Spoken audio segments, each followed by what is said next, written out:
Hello and welcome to the Data Career Academy podcast. This is a show dedicated to closing the information gap between data job seekers and hiring authorities about the challenging data analytics job market. My name is Albert Bellamy. I'm the host of the show, and it's my goal to highlight aspiring data analysts and their abilities in order to get them hired, to spotlight recent hires and how they successfully navigated the hiring process, as well as to find out from real industry experts what the job market looks like from the hiring side and how all of that can benefit you, the listener. So let's get into today's episode. So here we are. This is, I don't even know what the podcast is called. I'll be honest with you. The Major Data Podcast, who knows? At one point I had an idea that this was going to be called Tell Me About Your Data. Um, I don't know. I had this image of like a Leave It to Beaver kind of one of those old school like 1950s artwork things, and it was anyway. I don't know if we'll ever get that high class, but anyway, tell me about your data. Works pretty well with the first question here to a job seeker, which is what you are, Claudia.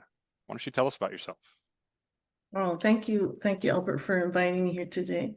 Um, my name is Claudia Amador. I have a background in computer science, and my first career was as a software engineer, where I really built up my analytical and problem-solving skills, and most importantly, my SQL skills, because I worked for a database company and I created features for that company.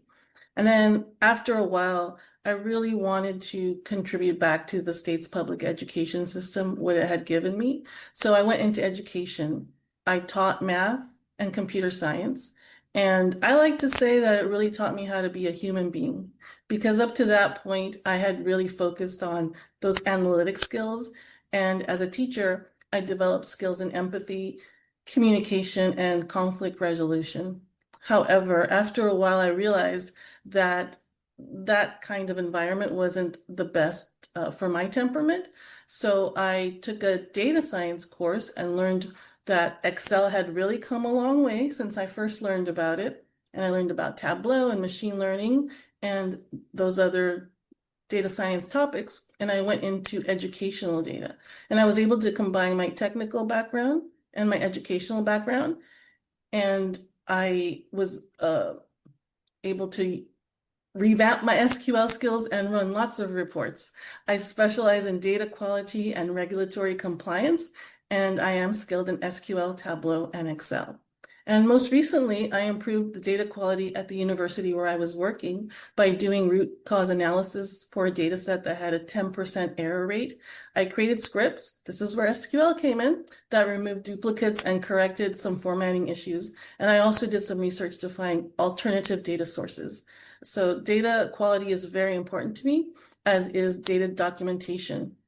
And currently, I'm looking for my next role as a data and reporting analyst, where I can bring all of this varied skill set together and support decision making. Okay, good. Yeah, I didn't have a time. I keep thinking I should put a timer on the screen or something and be like, because I know I told everybody 3 minutes. You got to keep it under 3 minutes. It felt good. Felt Yeah, I think that was yeah, interesting. it felt tight. I like it. Yeah, Yeah, I noticed SQL. You're spelling it out. Okay, to each his own, I suppose. that's how I learned it. Yeah. Usually it's a pretty sharp divide, isn't it? It's usually Americans we say SQL and kind of non-Americans it's generally spelled out.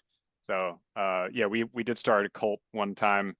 Me and a couple other data analysts started calling it Squirrel. We called ourselves Oh, Team Squirrel. So it was uh-huh. some joke that someone dropped on a podcast, but go figure, everything cool happens on a podcast, right? Hmm. But yeah, love that you related a non a semi-unrelated data field.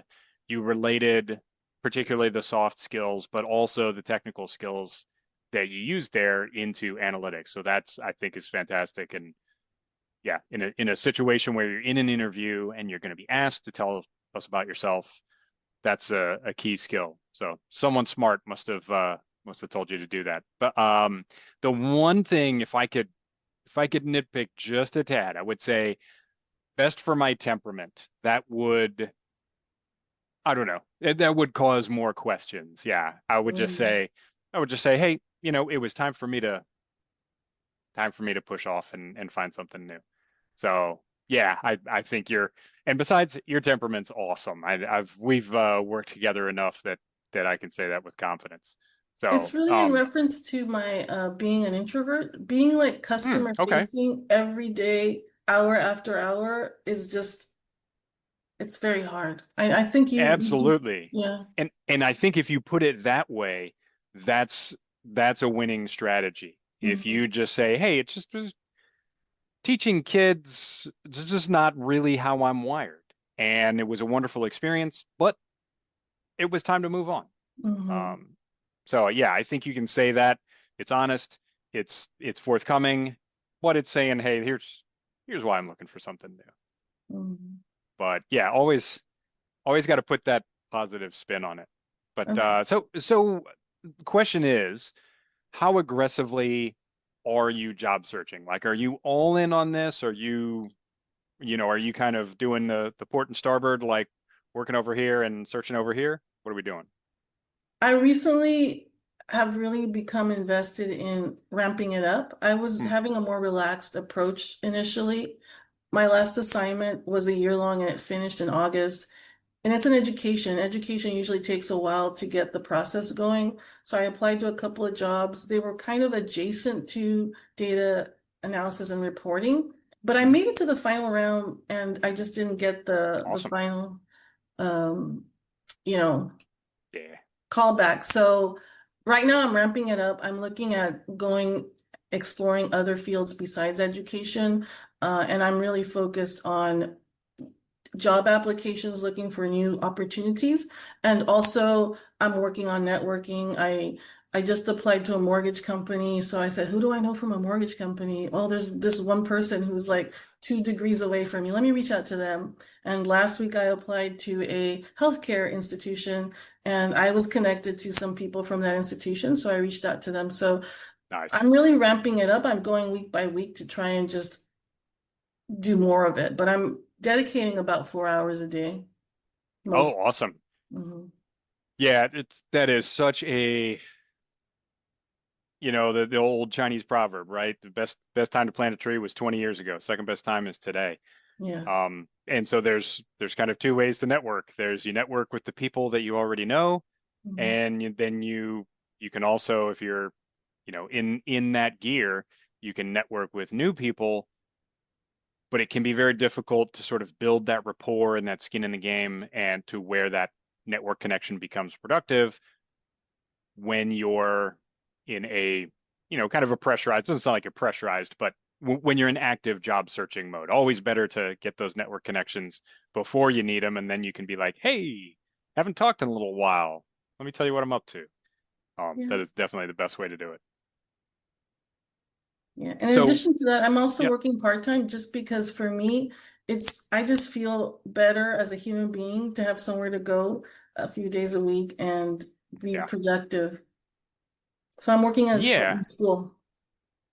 yeah. That it's funny. That brings up kind of a good question. I don't think I've ever thought of how people can kind of get stagnant, just mentally, and certainly can get down on themselves when they're just, 8, 10, 12 hours a day job searching. I'm sure it grinds on you. I don't think I've ever been in that situation myself, circumstance being a big part of that. But yeah, I think that probably bears some examination somewhere down the road. I'll have to make a Yeah, note if of that people one. can swing it, a part-time job, that's what I have, Yeah, and a little bit of keeps you pocket sane. money.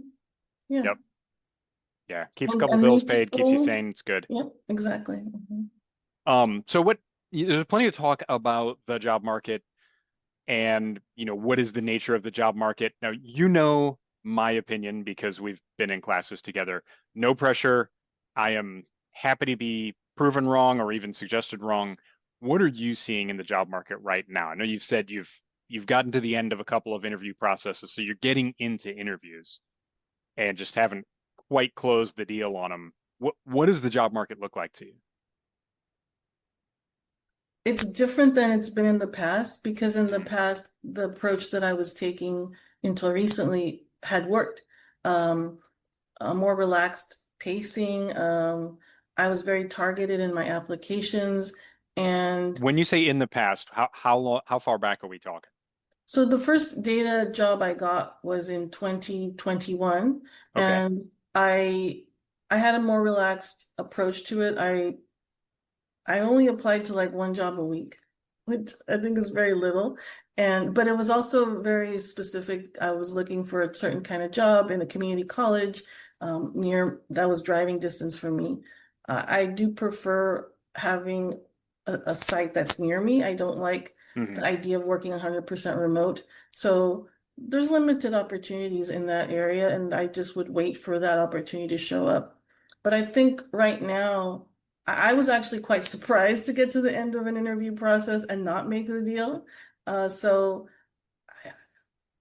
I'm actually really happy that you ramped up with this coaching that you've been doing lately because it sort of re-energized my enthusiasm. I was a little Aw. bummed because the last job I had was really the job I wanted at the institution I wanted. So Mm. getting over that took a little bit of time. And I think even while I was applying, I didn't have my full heart into it because I was still mourning a little bit of that. Um, Ah. but in addition to my own personal issues with the job market, I think it's just different. I've been talking to different people who are currently also searching, and they're either getting ghosted or if they're lucky, they get a thank you, we've received your application, and then that's it. Yeah. It's crickets. So when you say ghosted, I know there are many, this is one of those Gen Z terms. There are many, many different definitions of that. What do if you know, what do they mean by ghosted? Who's ghosting? So, so what I mean by that is that there's like initial interest and then nothing. Okay. And for me, the interest is, we received your application. I'm a very optimistic person, so I get that when I'm like, oh yes, they Yeah. love me. But I know that So you've that's gotten some confirmation that yes, there's communication there. yes, Okay. yes, yes, I get yes. that. So yeah, maybe ghosted is too harsh of a term, but just like not no further communication after that initial Yeah. communication. And then also months go by and there's no like we found our candidate. Thank you so much for applying. That one hurts my feelings a little bit, but I understand they all have a job to do, and once they find who they need to move Yeah. forward with that.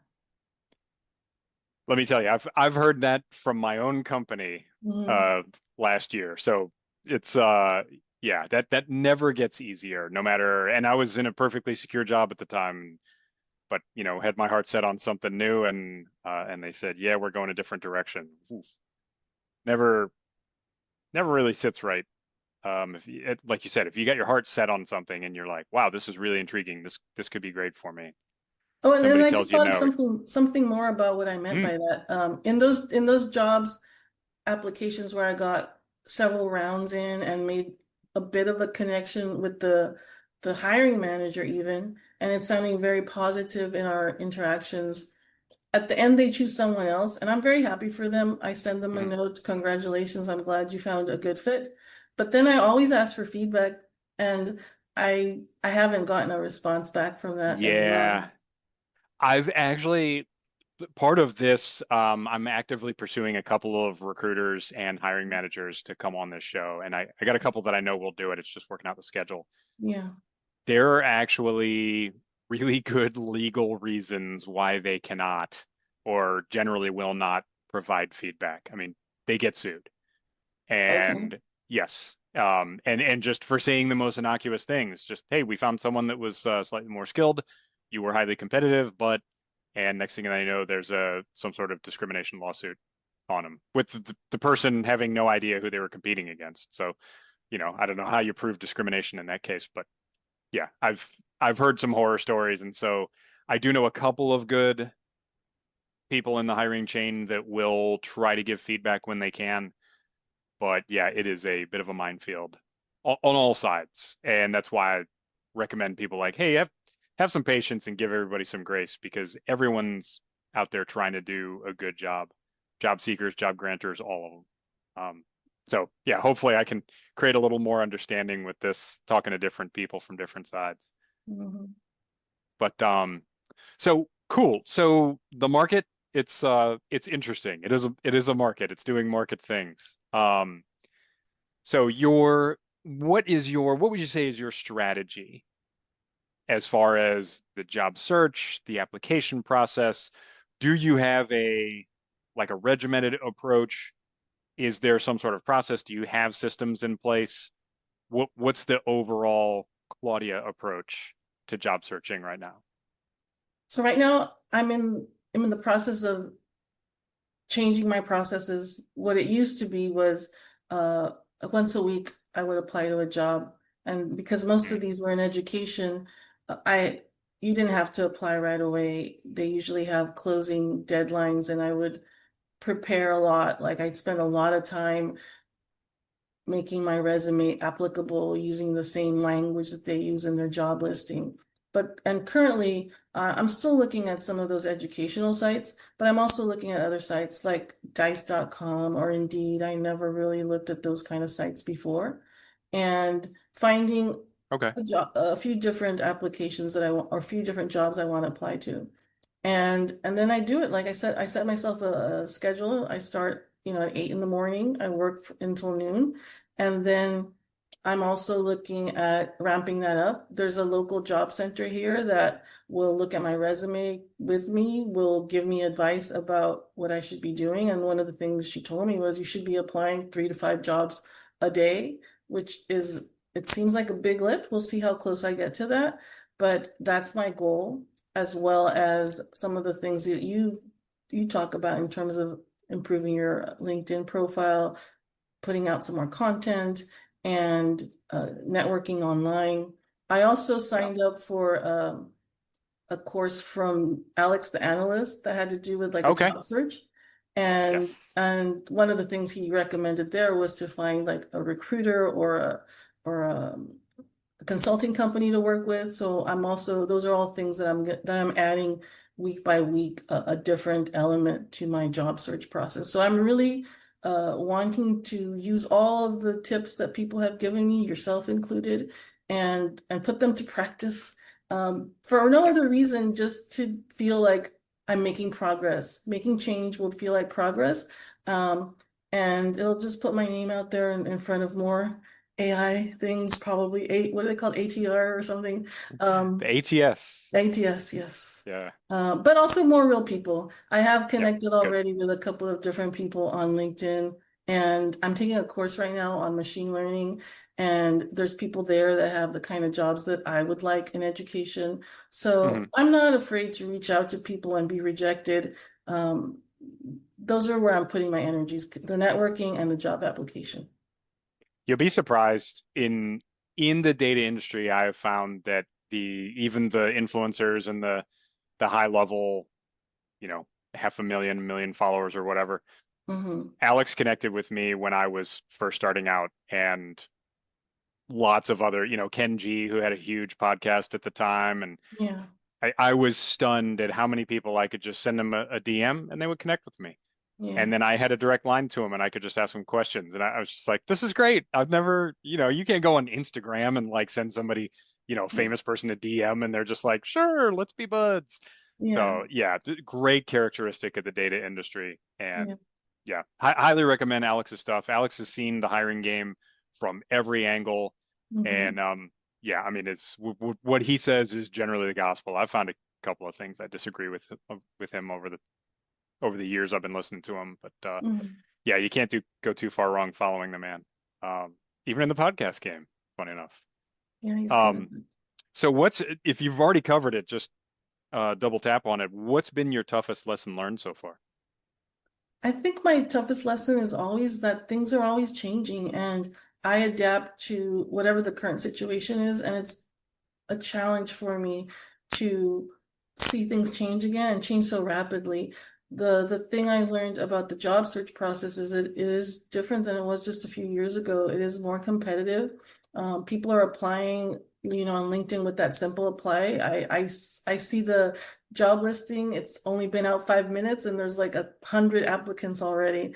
So adapting to those rapid changes has been a real challenge for me, but I'm ready for it. My husband bought me a book called Who Moved Your Cheese? And that really I hear helps. good things. I have not Yeah. read it myself. It's such a simple little book, and it Yeah. basically just tells you things change, and you have to find a Yep. different path to get your cheese. Cool. Yeah. Yeah. It's on my list of many, many books to eventually It's read. super Uh, short. If I still have it, if I find it, I'll okay. mail it to you. Awesome. So I mean, let's advertise you a little bit. What's your professional superpower? What would you say like, hey, this is the reason someone ought to hire me? I think I have a lot of diverse experiences, but I think one of the greatest natural skills I have is in explaining difficult concepts. When I was teaching high school, the principal came in to observe my classroom, and we were learning about slopes. And I made that lesson very relevant to my students. They were super excited to tell me what their input was because I chose something that was relevant to them to describe slopes. They really like skateboarding, and it turns out the slope has a big impact on your ride. Oh wow. So all the kids were telling me all the different places in town where you could get a really nice ride, and maybe some of them that were too scary. But they really internalized the concept of slopes. And this is something that translates every time I talk to someone in terms of whatever complex concept I'm trying to explain. I really put myself in a position where I try to learn about a person's background, about what's Mm, important to them. And I really try to listen so that when I present information, I keep my audience in mind.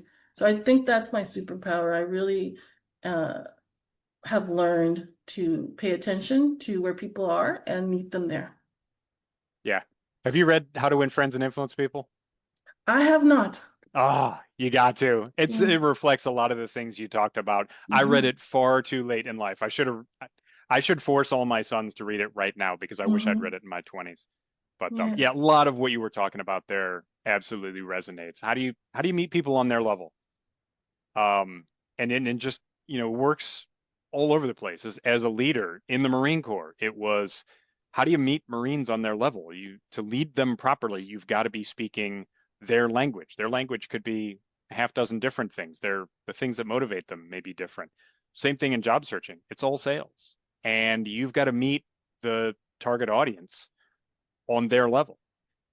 And so what does the recruiter need to hear from me? What does the hiring manager need to hear from me? What language do these, if you're interviewing with three people and Mhm. there's a HR person and there's a technical expert and there's your manager if you get hired, what do each of these people need to hear from me? So that's great. And also I will say all of Avery Smith's minions, all of the many, many teachers that he gets listen up because Claudia just sold the teaching experience like a pro and translated a tremendous and rare skill, which is just simple communication, really. But translating difficult concepts like mathematical concepts like slope to people that maybe wouldn't otherwise be inclined to understand them and using a story and a relatable concept in order to do it. Hey, that's data communication right there. I mean, you're going to be briefing people that aren't data savvy. So perfect skill to bring into an interview. Did you use that in the long interview process where you came up a bit short at the end? Or is that a I new always tool in your tell the arsenal? story. I Okay, always tell that story. And awesome. there's other places where I've used that skill. And the most exciting thing is to see the audience engage with the concept you're presenting to them. Yeah. Because you know, it's like it feels like a home run. I'm not an athletic person or that ever played sports really, but that must be what a home run feels like because everyone's excited about math, which was a super hard thing to get kids excited about, but it translates to anything you're trying to tell people about data Yeah. or programming or anything. I played Little League Baseball for 2 years, and I also cannot tell you what it feels like to hit a home run. I do have Oh, I have two sons that have done it, so I lived vicariously through them. mm, But yeah, the sports ball was not hitting a round ball with a round bat was not my thing. mm. Um, okay, so I know that are you focusing exclusively on the education space, or are you branching out into others? Right now, I'm looking into branching out to other All right. other industries, and I have some ideas. Like there's local companies here. I live in a community that is not too far from like an industry center. Like I'm not too far from Okay. Irvine, for example. But I'm looking, I'm still Home of trying to figure Ultrix. out what's that? Home of Ultrix. Yes, exactly. Yeah. And the anteaters. Yes, UC Irvine. Absolutely. Yeah, but I'm looking to see what kind of industries I want to target. I worked for a technology company for a very long time, Mm. but I still have that heart of wanting to contribute to some institution that's purpose is beyond shareholder value. So I'm looking maybe in educational educational technology companies, or I'm considering healthcare or even government, but I really understand how a for-profit enterprise can also be good for the community. So I'm I've looked at some jobs in healthcare. That might be where I end up, but I understand it's a very nuanced terms and syntax that they use there, so that might be a challenge. But I've also looked at the mortgage industry. There's some players here locally. I'm still determining what that institution is going to look like. Okay. It's, I'm concerned Yes, I that know. Yeah, but that education is is a hard. wide range. Yes. Let me explain that. My the Okay. ideal place for me, I really want to be at a local community college. I think this is a very Okay. important educational sector. I'd love to be there, but Yep. currently it just seems very, very challenging to be in that place. I work with data, and a lot of the data type jobs in the community colleges around here require background in research, which I Okay. recently took a research methods course. So I have that tiny bit of experience, but my skill set is really in technical data analysis. So finding that niche role at a community college is going to be very challenging. That's why I'm looking at expanding. And I understand I too am like, well, what's that focus going to be? I should be focused. Yeah. I'm still in the process of understanding where I could fit the best. Yeah. I would say you might get lucky in healthcare at a Mhm. low level, entry level Yeah. job, but it Hmm. is a healthcare analytics is just a walled garden. And they have a very specific language that is difficult to learn. They have specific processes. And yeah, Yes. I'm in the midst of writing a quick ebook on the job search. And that's one of the things that I want to hammer home to people is like, hey, you've got to working in different domains is like speaking different languages. So And they can I ask you a question? absolutely What industries do you think are the easiest to hop into if you've not worked in that industry before in terms of data? easiest to get into. Yeah, like it doesn't have a whole lot of that nomenclature things Mm. that make it difficult. They all do. However, Mhm. I would say marketing is I think the easiest because most people that are under the age of 70 and have grown up in some form with the internet age and the digital age, Hmm. most people have at least a surface level understanding of the terminology in marketing. Okay. Most people kind of understand. They might not know the terms themselves, but when you explain to someone bounce rate and impressions and cost per click, and it all just makes sense. They're like, okay, I'm on the internet. I get what that looks like. Hmm. Healthcare, if you're not kind of a chronically hospitalized person, if you don't work in healthcare, you don't understand the language at all. Yeah. And even the people that spend a lot of time getting treated, it's you're still probably not savvy on the processes and the platforms and all of that. They use all their own stuff. There is Mm. very little crossover between that and other domains. So that's what I would say is, you're familiar with Google. Yeah, Like 60% of marketing is a Google thing I in some see. form or another. Um, so yeah, going from one Google platform to another is not that hard. Okay. Uh, so yeah, I would say that might be the most approachable one. Also, there's generally plenty of jobs available in it. It's not one that people kind of gravitate towards naturally, which Hmm. is odd to me because I found it to be a lot of fun. Um, but yeah, that's generally my recommendation. Manufacturing is probably not too hard. Everybody knows, kind of Everybody's done projects with like machine failure rates and stuff like that. Mean Okay, time to that's good to know. failure. Yeah. Um, That's good. Good absolutely. information. Um, so just out of curiosity, other than yours truly, what content creators do you follow? I know you name dropped Alex, as I do often. So we all love Alex. Who else do you get good information from? Well, it's been a while, but I think when I first transitioned from education to data, I I felt like I was friends with Kenji because he was very good at social media. I He would is post super friendly. something. Yes. Yes. He did a Twitter, I think it was called Twitter at the time. He did like Huh? different Twitter challenges. I don't know how he did it, but he seemed to respond to everybody's tweets. Yeah, And he also had very good information about how to learn things, and he just seemed really personable. So I really he is. liked following him. And then he's back. I haven't really caught up exactly what his latest content is about. I think he's focusing on AI, but I haven't had a chance to really dive into it. And I really like Alex's stuff because he's got so much information. Like if I need to figure out like real quick, how do I do something on Tableau? I can generally find out from Hmm. one of Alex's videos. Yeah.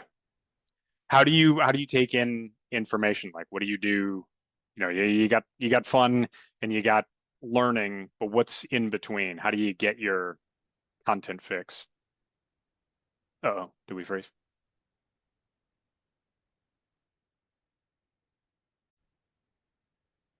All Um, right, slight internet hiccup. If you saw you folks at home, if you saw the tape kind of chop and we sort of changed, we had a Wi-Fi hijink there, but all good. Okay, so we talked about content creators. Great. We are in agreement. Kenji and Alex Freeberg are the men. Okay. Luke Bruce too, but he's a little less prolific than he used to be. Okay. So Claudia, how can people find you or find out more about you? Like where do you hang out? Where do you produce? I go to LinkedIn and I post there, and I'll send you my I think it's C Amador or CS Amador, but I'll give you the particular um link later and you can put it somewhere maybe. Are you gonna put this stuff on where are you gonna put this stuff? This will be on YouTube. Okay, so you can Yeah. put it in the notes. Yes, absolutely. So your LinkedIn, Claudia Amador? I believe so. I don't remember if there's an initial in there. I have to Yes. double Nope. check and all my Just windows Claudia are gone. Amador, all one word. Yes. So, Yes. but yeah, we'll have it linked in the show notes, and then whatever. I suppose I gotta start legit. But yeah, we'll make sure that it's in there on iTunes and all of those things. One Um, thing I do want to add about that is yeah. if I love to connect with people, I'd love to connect with you, viewer, which I hope there are many. Just please, I just ask that you write me a little note that you know me through Albert. Yes. I always connect with people who connect with me through Albert. But so make the note because otherwise I'll be wondering and I might not be as quick to accept the connection request. Yeah. Also, if you're sending connection requests, don't look like a giant creeper. Like, have an actual profile picture. That's just my public service announcement Yeah, there. I do look at the But profile and see, oh, why would this person want to connect with yeah, me? yeah, yeah. The quick way to put everybody off is have that blank profile picture. You look like a bot. Don't don't do that. So Claudia's profile picture, very professional. Top marks. Okay. Well, any parting remarks, Claudia? Anything we forgot to get to? I can't think of anything specific other than to thank you very much, Albert. The first time Oh, we connected on LinkedIn, I didn't really know. I think you were just starting what you do, and so I was a little hesitant to like really engage. But now I'm really encouraged by all of what you do, and also it helps motivate me. So I really appreciate what you do. awesome. I love to hear it. Yeah, what I do, much like the job market, changes like the wind. So Mhm. I'm trying to get a little bit more consistent with certain things. I did actually talk to Alex about this very topic, and his advice for me was you got to be consistent, and that is the one thing that I have failed utterly to do. So the mission going forward is let's be consistent with the podcast. Definitely want to get more great people like Claudia on. So my last public service announcement for this episode is, hey, if you are a job seeker, a job grantor, someone in the hiring chain, recruiter, hiring manager, what have you, or the other category I'm looking for is if you just got a job, I want to know how you did it. And the people out there, like Claudia, want to know how you did it because maybe we can steal all your good tactics and then the other people can get jobs and we can just close this information gap that we've got in the industry. Um, so with that, thank you, Claudia, for being here and being my guest. For everybody at home, Semper Fidelis, and I'll talk to you later. Friends, thanks for joining me for a great show. If you'd like to hear more, I'll have the guests' contact info in the show notes below. If you'd like to get involved with Data Career Academy and find out more about what we do, please visit my website, themajordata.com. Or you can join my LinkedIn group for exclusive free content and first looks at what I'm working on. With that, Semper Fidelis, and I'll talk to you later.